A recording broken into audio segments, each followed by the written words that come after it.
It's time to build. Very basic thing that we've been saying.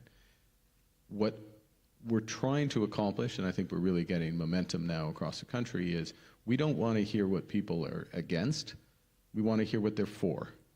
And if you're for something, we will get behind you. Workers were treated the way First Nations were not included. We need the similar level of ambition and delivery, but building in the right way, in solidarity with workers, in full partnership with First Nations, and sustainably.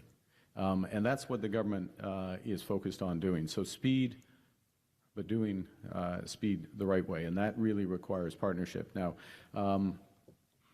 let me turn to some aspects of that. You know, I do know, as I said a moment ago, that I was kidding. You have a lot to do. This room has a lot to do, and you don't have a lot of time. And Bridget and I are going to have a conversation. So, in ahead of that, I want to spend a few minutes highlighting some aspects of our government's agenda. We were elected just over a year ago to build a stronger, more independent, and more resilient Canadian economy. And I'm going to concentrate on one aspect of that mission, largely, which is around energy, because the world is facing a three-dimensional energy crisis. The most immediate aspect of that crisis is affordability. And in some countries, increasingly in the next few weeks, it's going to be about availability. That's the first challenge. The second challenge is a structural So, you know, you hear the applause there about when he's talking about we want to hear what you're for, not what you're against. I think many in that crowd are probably for a proposed pipeline. And so that's really the Prime Minister didn't name drop EB, but there was a subtle call out, I would say, is tell me what you're for, not what you're against. Okay. And I think we know that Premier EB was against. He was very outspoken, in his criticism of the carbon pricing deal with the feds that they had with Alberta, and about the plans for a pipeline that would go through BC. I'm curious what his mood was like ahead of today's one-on-one meeting or face-to-face with the Prime Minister. Yeah, so I would say the mood was definitely softened. It was definitely more of a friendly tone, and the Premier really emphasized what the two do agree on. Clean technology, advancing BC's LNG sector. He praised Mark Carney for standing up to Trump. He didn't say his name specifically, but he said people who want to, attack our economy and destroy our trade. And so, those are the building blocks of what they do agree on. But the Premier was quite frank as well about being a friend to BC, and here's what he had to say on that. There's no doubt in my mind but that the Prime Minister is a friend to British Columbia. And an important part of friendship is telling each other the truth, and part of the truth for British Columbia is that development work that we're doing, of developing our economy, has to go hand in hand with environmental protection for the next generation, including the North Coast tanker ban. That is crucially important for British Columbians, protecting our pristine North Coast, as well as ensuring we have that balance, and I know the Prime Minister shares those values too. De la transition énergétique, dans le domaine des minéraux critiques, dans le secteur nucléaire, de l'uranium, aux réacteurs CANDU et des petits réacteurs modulaires, dans le captage et stockage de carbone, ainsi que dans le secteur de l'hydrogène et de la géothermie. We're at the heart of the energy transition in so many different areas. And in an uncertain world, we have another commodity that partners are choosing. It's the rarest of commodities, unfortunately, these days, which is trust. Canada is a stable, reliable partner in a world that is anything but. And as our strategic value as a reliable low-carbon energy provider is unlocking markets for Canadian products and investments across the board. That's the core point. There's a huge commercial opportunity, but it unlocks much more, and that's what we're leveraging to make us more independent as a country, more resilient, and more prosperous. Our sovereignty, our sustainability, and our prosperity depend on our ability to supply and control our energy, particularly electricity.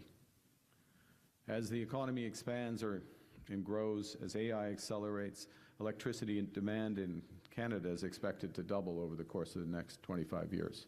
So we will double our electricity generation. because electrification underpins everything. Affordability, it always starts with affordability, our environment, and our economy. We start, and I'm in British Columbia, we start from a position of strength.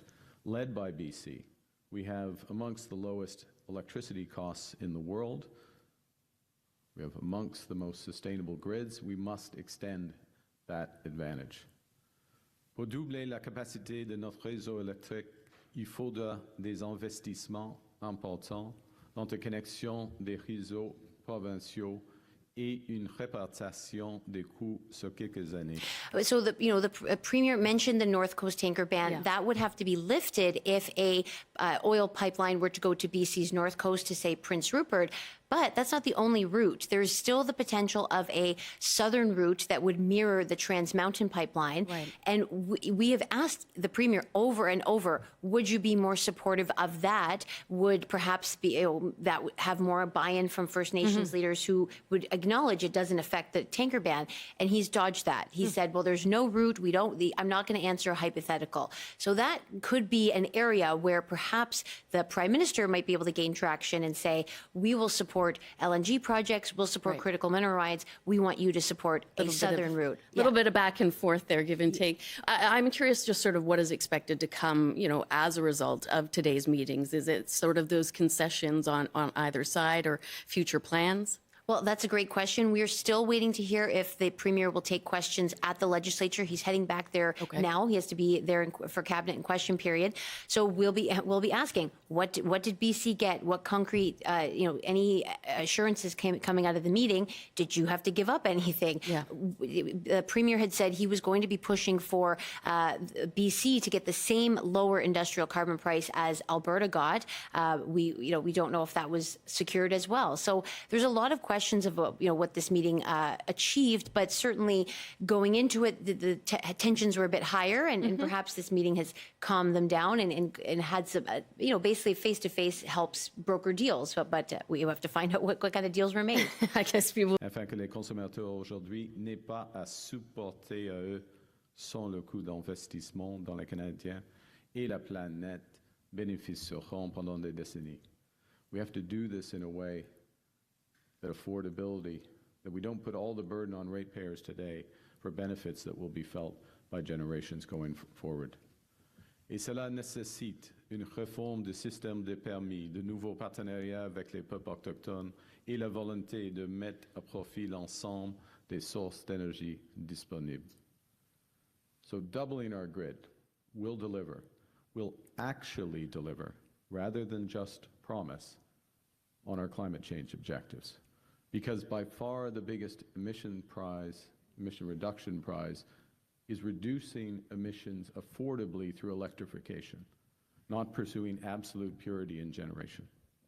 Aggressive electrification can reduce total emissions by 5 times the emission reductions across Canada in the electricity sector. To be clear, there is also no credible plan to net zero without a relentless focus on affordability at a time when Canadians are suffering. That's why we intend to adjust the clean electricity regulations, keeping energy reliable and affordable in the short term as we shift to cleaner energy across Canada over time. That's why, under Gregor's leadership, we will expand saving retrofits for up to 1 million households through financing, through grants, complementary measures. That's why Build Canada Homes is focused on sustainability and affordability in the transition. We'll make it easier for Canadians across the country. I know these issues are not top of mind in BC, but it's important. More than 1 million Canadians.